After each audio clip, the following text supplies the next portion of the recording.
Hello and welcome to my introduction to Valheim. I'm Elsewhere of Steadfast Gaming, and my goal in this series is to be as quick, concise, and as clear as possible in getting you on your feet and living the best life a Viking could hope for. After creating your character, you can then choose how you wish to play. You can go online and try to find a good server, or you can start your own. The seed is the fingerprint of your server. The worlds of Valheim are procedurally generated and entirely unique, but if you like the way a certain game world turned out, then you can input that world's seed here and it will generate the same world. If you click start from here, it'll begin your world offline. This is how I recommend that you start playing, unless you have friends who wish to join up with you on your journey.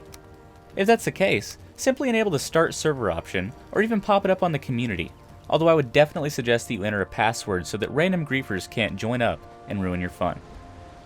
After some brief rolling text giving you some backstory to the character, you'll be flown in on the wings of a Valkyrie and brought to a stone circle. This is where you'll spawn if you die, as well as where you'll bring the trophies of the bosses in order to progress through the game. Hugin has some great tips, so be sure that you speak to him to get a feel for the game. But the basics are the same for any survival game. Collect resources to improve your experience. Things that you should look out for are stone, branches, and flint.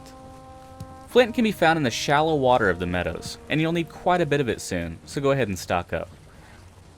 You should run around the edges of the meadow to start, following the coastline and attacking any boar, necks, and greylings you come across with your club. Between fights, make sure that you tap R to sheath your weapon on your back to save stamina for running. Also remember to block with right click. If you time this properly, it'll give you a parry strike, which stuns enemies. Combined with the club stun, this can lock enemies up for the duration of the fight. If you feel like the block is going to get you killed, you can always dodge away by holding right click and pressing spacebar. This will launch you in the direction you indicate with W, A, S, or D, and enter you into a momentary iframe, meaning you no longer take damage for a moment. Utilizing these two techniques is the difference between constant deaths and easy victories. When you find clusters of raspberry bushes such as this, I would suggest that you mark them on the map, as they're valuable all the way to the late game and you never have the ability to cultivate them yourself. Keep an eye out for any structures you find in the area, as they can contain chests of loot and, more importantly, beehives. Listen for the telltale buzz, and once you find one, make a hammer and right-click it to open the build menu.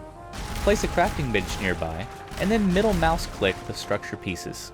It will begin to dismantle, yielding resources and breaking the attached hive.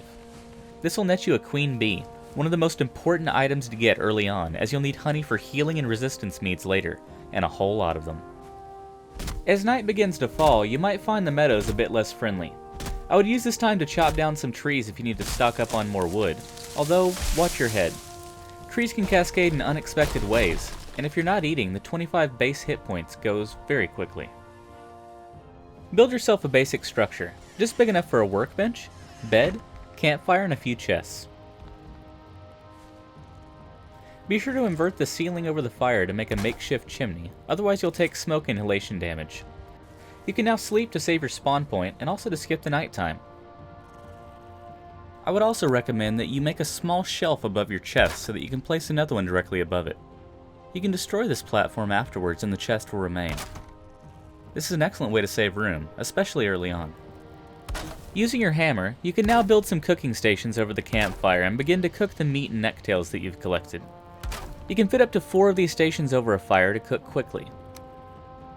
Combined with the raspberries you've come across, these foods will boost your health and stamina massively, increasing your power roughly 4-fold. You can also sit by the fire with X to rest, quickly regaining hit points, and standing next to a fire while wet will quickly dry you off. Now that you have a workbench with a roof over it, you find that you can access it and create a multitude of new items. Since you've been collecting hide scraps, you should now be able to craft yourself a bow and some arrows. Also, go ahead and make yourself a shield, one of the few items you can actually customize before crafting. And for Odin's sake, put some pants on. Use any queen bees you've managed to collect to construct beehives and place them near your base, preferably out of the reach of greylings who might attack them. Hit E on the hives to check their status after placing them. Sometimes they need to be moved if they're under a roof or some other obstruction, or are too close to another hive. As long as it says they're happy, you're good to go. Before we head out, let's upgrade the workbench to level 2 by crafting a chopping block. The recipe is simple. Just open up the menu with your hammer and drop it next to the workbench to upgrade the station. And now it's time to go hunting. We're going to need a lot of deer hide to continue on with our progression. Stock up on arrows and listen for the call of deer throughout the meadows. These will be great practice for the bow, and a fully drawn shot should kill them in one hit. Note that even bows have backstab multipliers, in addition to the multiplier for hitting an enemy unaware of your presence. This means that you can deal massive damage to enemies facing away from you, even with a bow, leaving them weak before they ever get close to you. While out hunting, you may come across the Black Forest biome. You don't need to be here quite yet, but if you look around you'll find useful resources such as thistles, blueberries, and carrot seeds. I would mark any clusters of blueberries you find, just like you do with the raspberries. Grey dwarves, skeletons, and trolls inhabit this area, so be careful. You can collect useful resources off of them as well, such as grey dwarf eyes, bones, and troll hide respectively. If you're feeling especially brave, you can take on the trolls. Just make sure that you have plenty of room and kite them carefully. One smack can easily send you back to the stone circle. Once you're back home from your adventure, you should be able to make a tanning rack from your hammer menu. This will upgrade your workbench to level 3, allowing you to upgrade your gear even further. Go ahead and place it next to your workbench, and use the rest of your hard-earned hide to make a cloak, a helmet, and a set of leather gear.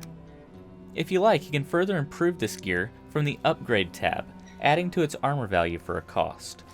Believe it or not, this gets you ready for the next step in your Viking journey, taking on Eikthyr, the Elk King of the Meadows. This will unlock the Bronze Age, as using his antler is the only way to begin to mine for ores, but that's for the next video. I hope that you found this helpful. I'll be releasing quick and concise guides over the next few days, detailing pretty much everything there is to do with the game. I'll do my best to break it down and categorize it so that you can go through it easily. Thanks for watching, and may your sword stay sharp.